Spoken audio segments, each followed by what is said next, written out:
बिस्मिल्लाहिर्रहमानिर्रहीम। अस्सलाम वालेकुम। आज आप कोरल ड्रा के दूसरे लेक्चर में हम आपको टूल बॉक्स के बारे में मालूमात देंगे। पहले लेक्चर में हमने कोरल ड्रा के लेआउट को समझा था और देखा था कि किस तरह से ये पेज वगैरह सेट होता है और इसके ऊपर हम जो कंपोज करते हैं।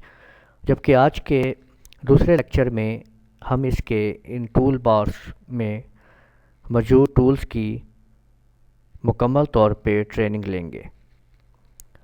सबसे पहला टूल ये जो एरो का निशान, तीर का निशान है, इसको पिक टूल भी कहते हैं और सेलेक्टिंग टूल भी कहते हैं। ये देखें, ये पिक टूल है।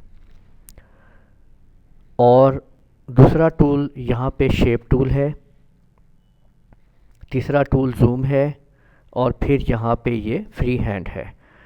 जिन टूल्स के साथ ये आप देख रहे हो कि एरो के निशान ये सामने आपको नज़र आ रहे हैं, यहाँ पे इन एरो के निशान जो नज़र आ रहे हैं, इसके ऊपर क्लिक करके रखने से इसमें मज़ीद और टूल आपके सामने आ जाते हैं। हर टूल को आपको बाकायदा तौर के अंदर मुकम्मल तौर पे समझाया जाएगा। तो आज हम पहले इसमें आते हैं, क्योंकि देखिए हमारे पास जब तक कोई ऑब्जेक्ट, कोई चीज़ हम यहाँ पे बनाएंगे नहीं, तो हम तब तक इस पिक टूल या शेप टूल का इस्तेमाल नहीं कर पाएंगे। तो अब हम फ्री हैंड के ऊपर काम करते हैं। इसको मैंने क्लिक किया तो देखिए इसमें और ऑप्शंस आ गए। इसके हम पहली वाली ऑप्शन को ही इस्तेमाल करेंगे। यहाँ पे देखें, अब आपने ये बात समझनी है कि हम लोगों ने जहाँ पे फ्री हैंड टूल को यूज़ किया है, वहाँ इसकी प्रॉपर्टी में ऊपर आपके पास क्या क्या आ गया। ये देखें, यहाँ पे आप देख सकते हैं कि ये 3 आपको ऑप्शन यहाँ पे नज़र आ रही हैं और फिर चौथी ऑप्शन ये भी है कि लाइन का शुरू यानी हेड, सर जो है वो क्या होगा। यहाँ से आप कोई ऑप्शन इस्तेमाल करना चाहें तो आप कर सकते हैं। इसके अलावा लाइन का सेंटर में यानी कि लाइन ख़ुद कैसी होगी, या फिर लाइन का एंड कैसा होगा। मतलब इस तरह से आप उस लाइन को इस्तेमाल कर सकते हैं। अगर इनमें से आपने नहीं कुछ यूज़ करना तो आप इसको ऐसे ही रहने दें। और ये आप जो जगह देख रहे हैं, यहाँ पे जैसे लाइन लिखा हुआ है, यहाँ पे लाइन की विड्थ है आपके पास कि ये लाइन जो है, ये इसकी जो मोटाई है वो कितनी होगी। मसलन ये देखें, अगर मैंने यहाँ पे लाइन लगानी है, मैंने यहाँ पे क्लिक किया, ओके, और ये देखें क्लिक कर दिया। जिस जगह पे मैंने क्लिक किया है ये उसका पहला पॉइंट आपके सामने आ गया। ये देखें, अगर मैं इसको हॉरिजेंटली लगाना है तो मैं सीधे हाथ को इस तरह से ऊपर ले जाऊंगा और लाइन को मैं यहाँ पे इस्तेमाल कर सकूँगा। ये देखें, ये मैंने क्लिक कर दिया तो मैंने एक लाइन लगा ली है। अब ये लाइन मैंने लगा दी है। अब मैंने एक लाइन और मैं लगा रहा हूँ यहाँ पे। तो अगर मैंने लाइन बिल्कुल सीधी लगानी है तो मैं लाइन को ड्रा करते हुए अगर बीच में, यानी ये याद रखें कि जिस पॉइंट के से लाइन शुरू करनी है उस पर क्लिक करें। अब आपने माउस का कोई बटन नहीं दबाना है, सिर्फ माउस को ड्रैग करके आगे ले जाना है और बीच में कंट्रोल बटन दबा लेना है। तो देखें कि ये लाइन बिल्कुल सीधी ड्रा हो रही है, लेकिन अभी मैंने माउस का कोई बटन नहीं दबाया हुआ है। जस्ट सिर्फ मैं माउस को आगे ड्रैग कर रहा हूँ और जहाँ तक मुझे लाइन चाहिए मैंने वहाँ पे जाके क्लिक कर दिया है। तो ये देखा आपने कि एक लाइन मैंने ड्रा कर ली है। अब मैं आपको दिखाता हूँ कि ये जो ऊपर इसकी प्रॉपर्टीज़ आ गई हैं, इनसे हम क्या कर सकते हैं। देखिए, अब ये पिक टूल है, अभी कोई लाइन सेलेक्ट नहीं है और मैंने ये वाली लाइन देखें सेलेक्ट कर ली है। और यहाँ से ऊपर आप ये देख सकते हैं कि इसका लाइन का सेंटर यानी लाइन किस तरह की होनी चाहिए, ये आपके सामने आ रही है। ये मैंने डॉटेड लाइन ये वाली ले ली है। अच्छा, आप कह रहे होंगे यहाँ तक वो हमें डॉटेड नज़र ही नहीं आ रहे, जबकि यहाँ पे डॉटेड आ चुके हैं। वो कैसे पता चलेंगे? या तो हम इसको जूम करके देखेंगे, यहाँ से देखें ये मैंने जूम किया और इतने हिस्से को लाइन के सिलेक्ट करके मैं आपके सामने ला रहा हूँ, ठीक है। तो आप देख सकते हैं कि आपने देखा कि ये लाइन जो है आपके सामने वो डॉटेड आपको नज़र आ रही है, ठीक है। अच्छा, अब हम लोग क्योंकि ये जूम वाले टूल में हैं तो ऊपर सारी प्रॉपर्टी जूम टूल की आपके सामने होगी। ये देखिए, अगर मैं यहाँ पे क्लिक कर दूंगा जूम एक्चुअल साइज़, ये वापस ले जाएगा आपको, देखें, ठीक है। और अगर मैं ये देखें एक्चुअल साइज़, ठीक है, इस तरीके से ये मुख्तलिफ आप जो हैं ऑप्शन यहाँ पे यूज़ कर सकते हैं। यहाँ पे देखें, ये देखें, शिफ्ट F4 का मतलब है जूम टू ऑल ऑब्जेक्ट्स, यानी जो कुछ भी हमारे सामने है वो सब कुछ हमारे सामने आ जाएगा। तो इस तरह से हम किसी भी चीज़ को सिलेक्ट करके सामने ला सकते हैं। तो आपने देखा कि डॉटेड लाइन मौजूद थी। अब हम इसकी अगर विड्थ बढ़ाना चाहते हैं, सपोज फर्ज करें, ठीक है, अगर मैंने इसी चीज़ को फ्रंट के ऊपर लेके आना है तो मैं शिफ्ट F2 जो है बटन दबाऊंगा, यहाँ पे शिफ्ट F2, ये देखें, सिर्फ मैंने ये सामने ले आया हूँ और मैंने यहाँ पे क्लिक किया और यहाँ से ये देखें कि मैं इनको चेंज करके देख रहा हूँ, ठीक है। अब मैं इस लाइन पे आ जाता हूँ, दूसरी वाली लाइन के ऊपर देखिए, ये मैंने इसको क्लिक किया, इसको मैंने सेलेक्ट कर लिया है और यहाँ से मैंने इसकी विड्थ को बदला और अब मैंने यहाँ पे इसको ये एरो लगा दिया। आप देख सकते हैं यहाँ पे कि ये एरो यहाँ पे मौजूद है, इसको एरो लगा दिया गया है। तो इस तरीके से हम अपनी जो लाइन है उसके ऊपर काम करते हुए मुख्तलिफ शेप्स जो है वो तैयार कर सकते हैं हम लोग, और उसकी प्रॉपर्टी को यूज़ करते हुए।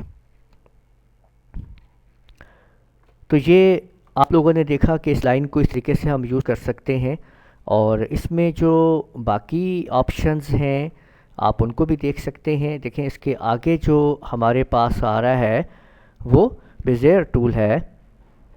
इसकी मदद से हम मुख्तलिफ पॉइंट्स को मिला के कुछ बना सकते हैं। देखिए, ये मैं पॉइंट्स पे क्लिक कर रहा हूँ और ये जब मैं लास्ट पॉइंट के ऊपर क्लिक कर देता हूँ तो वो एक ऑब्जेक्ट जो है वो मेरे पास आ जाता है और वो तैयार हो जाता है।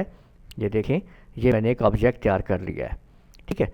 मकसद दोबारा देखते हैं कि मैंने इसके अंदर पहला पॉइंट पे देखें, यहाँ पे मैंने इस पे लिया और मैंने ये पहले पॉइंट पे क्लिक कर दिया। अब देखें, अब जैसे ही मैं अपने माउस को दूसरी जगह पे क्लिक, दूसरा पॉइंट बन जाएगा अपने आप ही। फिर ये देखें तीसरा पॉइंट, फिर ये चौथा, ठीक है। और ये मुख्तलिफ पॉइंट्स जो हैं आप लेके आप कोई भी शेप जो है वो तैयार कर सकते हैं इन पॉइंट्स की मदद से। अब पिक टूल की मदद से दोबारा जिस पॉइंट के ऊपर हम जिस ऑब्जेक्ट को सिलेक्ट करेंगे वो हमारे पास सिलेक्ट हो चुका है। अब हम उसको डिलीट भी कर सकते हैं कीबोर्ड के डिलीट बटन को दबा के। अब मैं सारी दफ़ा ये ऑब्जेक्ट ख़त्म कर रहा हूँ, ओके। यहाँ पे देखते हैं अभी। इसके बाद आगे जो हमारे पास जो है वो आर्टिस्टिक मीडिया टूल मौजूद है। इसकी मदद से जैसे ही हम इसके ऊपर क्लिक करते हैं तो ये हमारे पास, अब देखें कि एक ब्रश जो है वो आ चुका है। अब हम इसके ज़रिए कुछ भी यहाँ पे ड्रा कर सकते हैं, मुख्तलिफ़ चीज़ें जो आप बनाना चाहें यहाँ पे, ठीक है। और अगर हम इसको मज़ीद समझें कि यहाँ पे आप देखें कि इसकी प्रॉपर्टी में हमारे पास जो है वो मुख्तलिफ़ चीज़ें और आ चुकी हैं। हम उनको समझते हैं कि जैसे हमने ये देखें, ये ब्रशेज़ हैं, यहाँ पे हमने जैसे ही क्लिक किया तो ये मेरे सामने ये आ गए हैं ब्रशेज़। यहाँ से मैं कोई भी जो है ये ले लेता हूँ, इस पर मैंने क्लिक किया।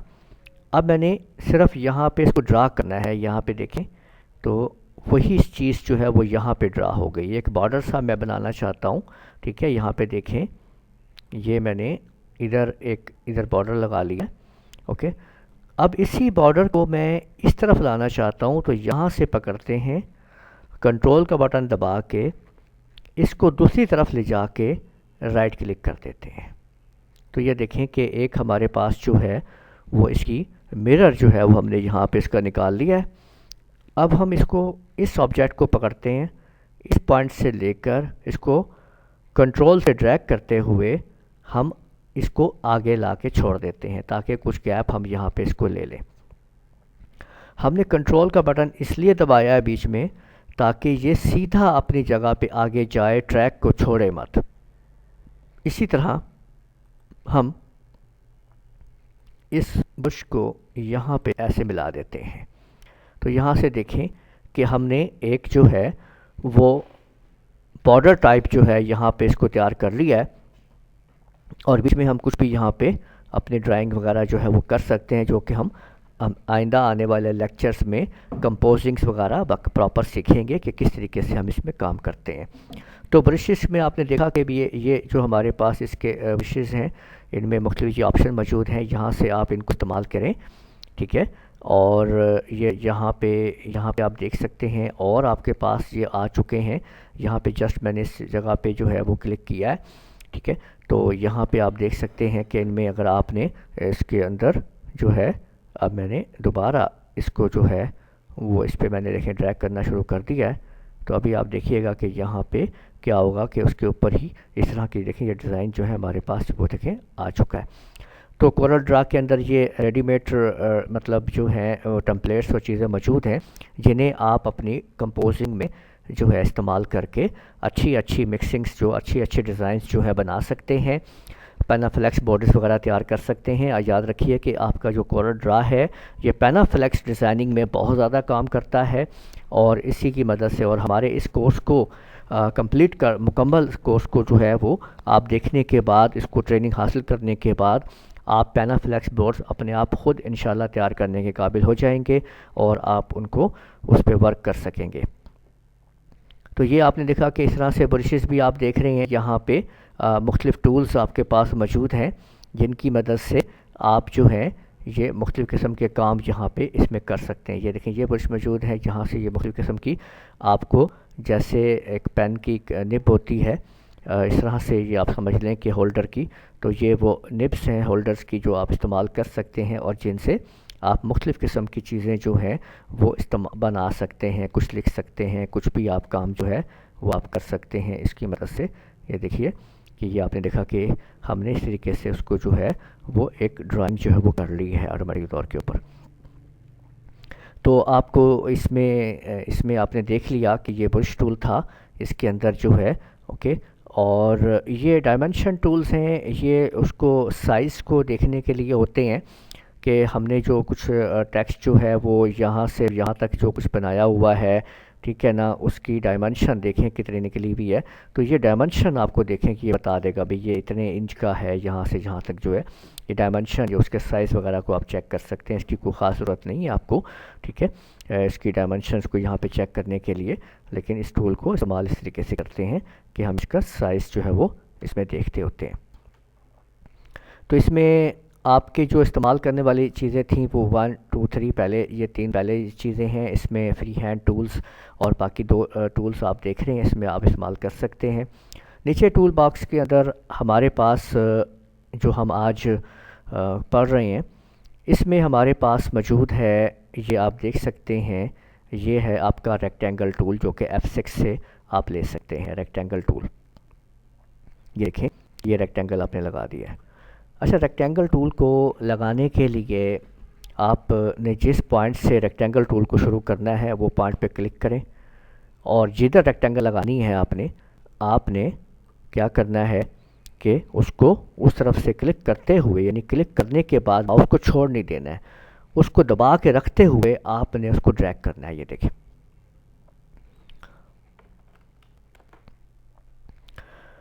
अगर आपने मुकम्मल तौर के ऊपर मुरब्बा शेप तैयार करनी है तो आपको ये करना है कि ड्रैग करते हुए, यानी इस शेप को बनाते हुए इसमें बटन दबा लेना है कंट्रोल का। आपने ये देख रहे हैं, बटन कंट्रोल का दबाने से ये मुकम्मल तौर पे आप देख सकते हैं कि एक जो है प्रॉपर शेप आपके सामने जो है वो आ चुकी है। और जैसे मैंने आपको बताया था कि यहाँ पे ऊपर उसकी प्रॉपर्टी आ जाती है, तो ये प्रॉपर्टी भी आ चुकी है। यहाँ पे आप एक्यूरेट साइज़ दे के मेंशन करके आप बता सकें। जैसे फर्स्ट करें, आप कहते हैं कि ये मुझे 3 इंच का बॉक्स चाहिए, 3 बाई 3, तो ये देखें मैंने इसको 3 बाई 3 कर दिया है। तो जैसे ही हमने इसको कहीं भी साइड पे क्लिक किया तो आप देख सकते हैं कि ये बॉक्स आप यहाँ पे देख सकते हैं ऊपर कि 3 बाई 3 का ये बॉक्स हमारे पास मौजूद है। इसको हम 3 बाई 3 में हमने इसको बॉक्स को जैसे बना लिया है, ठीक है। तो इस तरीके से और अगर इसको अपने बाद में रिसाइज करना चाहते हैं, बड़ा करना चाहते हैं, तो याद रखिए कि जब हम इसको बना रहे होते हैं ना, उस वक्त हम बटन दबाते हैं कंट्रोल का, बराबर इसको करने के लिए। लेकिन जब रिसाइज करते हैं तो उस टाइम हम बटन दबाते हैं शिफ्ट का बीच में। यानी अब मैंने अगर इसको थोड़ा छोटा करना है बराबर अंदर, तो इसको सिलेक्ट करके बटन दबा लें शिफ्ट का और अंदर की तरफ इसको ले आएँ, तो देखें ये बिल्कुल बराबर अंदर की तरफ आ चुका है। तो इस तरह से आप जब इसको बनाओगे तो कंट्रोल का बटन दबाओगे, और जब आप इसको रीसाइज करोगे, बराबर रीसाइज करोगे, तो फिर शिफ्ट का बटन यूज़ करोगे आप। तो ये आपके पास रेक्टेंगल था। इसके बाद अगला जो आपके पास है वो आपका एलिप्स टूल है, जिसकी मदद से आप सर्कल भी आप ड्रा कर सकते हो। ये देखें एलिप्स आपने ड्रा कर लिया है, ओवल एलिप्स, ओके। और अगर सर्कल बनाना चाहते हो तो आपने बटन, ये देखें जैसे ही मैं बटन दबाता हूँ कंट्रोल का, ये बिल्कुल राउंड हो जाता है। ये देखें ये राउंड हो गया, ठीक है। और शिफ्ट की मदद से आप इसको रिसाइज करो कि बिल्कुल वैसे ही छोटा सर्कल करना है। ये देखिए छोटा सर्कल हो गया, ठीक है। और अगर सर्कल आपने बड़ा करना है तो देखिए बड़ा हो गया, लेकिन बीच में मैं शिफ्ट के बटन को यूज़ कर रहा हूँ, जिसकी मदद से जो है इसको हम ड्रा कर रहे हैं, ठीक है। तो ये आपने देख लिया है कि इस तरीके से हम इन टूल्स को जो है वो इस्तेमाल कर रहे हैं। अब यहाँ पे आप देखें कि ये स्प्रेल टूल है, जिसकी मदद से हम इसके अंदर ये देखें जैसे मैंने इसके ऊपर क्लिक किया तो यहाँ पे आप देख सकते हैं कि मैं इस पहले वाले ऑब्जेक्ट्स को यहाँ से ख़त्म कर देता हूँ, ताकि आपकी फोकसिंग जो है वो आपके उस ड्राइंग के ऊपर रहे जो हम काम कर रहे हैं। तो देखिए मैंने स्प्रेल टूल के ऊपर क्लिक किया, जैसे इसके ऊपर क्लिक किया तो देखिए यहाँ आपके पास उसकी प्रॉपर्टी आ गई है कि कितने इसके अंदर जो ये जो इसके स्प्रेल्स हैं वो घुमाने हैं, आपने रिलेशंस कितनी है। तो हमने इसको फ़र्ज़ करें 10 कर दिया है, ओके। और इसके बाद आपने इसको अंदर से बाहर लाना है या बाहर से अंदर, यानी देखिए ये देखें ये देखें ये देखें इस तरीके से ये इसने जो है वो उसको घुमा दिया है। अब हमने इसको किया है तो ये देखिए ये आप देख सकते हैं, ठीक है। तो दोनों में आप देख सकते हैं कि ये टेंस जो हैं वो यूँ घूमते घूमते, ये देखें वो टेंस स्प्रेल्स जो हैं वो आपके सामने मौजूद हैं, जिनको हमने इस्तेमाल किया। यहाँ पे ये देखें इसमें मुख्तलिफ जो है हम इनको इस्तेमाल कर सकते हैं तरीक़ेकार के अंदर, ठीक है। तो यहाँ तक हमने इसको जो है इसके अंदर ही स्प्रेल्स के अंदर ही एक पॉलीगॉन टूल है, हम इसको इस्तेमाल करते हैं। यहाँ पे देखें यहाँ इसकी मदद से हम ये चीज़ें ड्रा कर सकते हैं, ठीक है। यहाँ से इसको घुमा के आप कहीं पे भी इसको मूव कर सकते हैं। ये देखें हमने मूव करके हम यहाँ पे ले आए, और इसके अंदर ही दूसरा जो है ये आप देख सकते हैं ये ग्राफ पेपर टूल कहलाता है। इसकी मदद से आप अपनी ख़ास कॉलम और रो की को मेंशन करते हुए आप इसमें जो है ये एक इसको बॉक्स आप ड्रा कर लेते हो। ये देखें ये आपको कहीं पे रख सकता है इस तरीके से। यहाँ पे आप देखें ऊपर मौजूद है, यहाँ पे ये देखें 4 जो है वो इसमें मतलब कॉलम है या इस तरह से जो भी चीज़ें हैं इसमें हम इसको बढ़ाते हैं। यहाँ से देखें ये हम बढ़ा रहे हैं, लेकिन याद रखिए कि जब हम इसको ड्रा कर चुके होंगे, ये देखिए फिर हम इसके ऊपर तब्दीली नहीं कर रहे हैं। ये तब्दीली अब होगी जब हम इसको पहले इसमें सेटिंग कर लेंगे। यहाँ पे देखें अब मैं जो ड्रा कर रहा हूँ तो ये इसमें जो है आप देख रहे हैं 12 इसके कॉलम है यूँ करके, और 7 इसकी यूँ इस तरह करके रोज चल रही हैं। ये ऊपर से जो इस तरह नीचे की तरफ आ रहे हैं ये आपके कॉलम हैं, और इस तरह से यानी ये 1 2 3 4 5 6 और ये 12 जो है ना कॉलम है, और जबकि ये इसकी नीचे इस तरह करके ये इसकी रोज़ हैं, यहाँ पे आप देख सकते हैं। तो इस तरह हम जो है इनको इस चीज़ों को इस्तेमाल करते हैं। तो हमने इस लेक्चर में तफसील के साथ अपने टूल बॉक्स के चीज़ों को जो है वो अभी हमने जिन चीज़ों को आज हमने पढ़ा है उसके अंदर पिक टूल है, ओके, और जूम टूल है। इसके बाद जो है ये आपका लाइन और इसमें फ्री हैंड वगैरह, और इसमें मज़ीद जो चीज़ें उनको समझ लिया है। रेक्टेंगल और ओवल और एलिप्स टूल को हमने समझा, और इसके अलावा ये ग्राफ पेपर वाले टूल्स जो हैं उनको हमने यहाँ पे किया। ओके, ये पॉलीगॉन वगैरह इस्तेमाल किया है। ठीक है, इस टूल के अंदर मौजूद एक शेप टूल है जिसको हम और मज़ीद उसके से इस्तेमाल होने वाली चीज़ें उनको हम इंशाल्लाह आपको इसके आने वाले पार्ट 2 यानी टूल बॉक्स के पार्ट 2 लेक्चर में हम आपको जो है वो इसकी मालूमात देंगे। ये लेक्चर हम यहीं पे ख़त्म करेंगे। इजाज़त दीजिए। अल्लाह हाफ़िज़।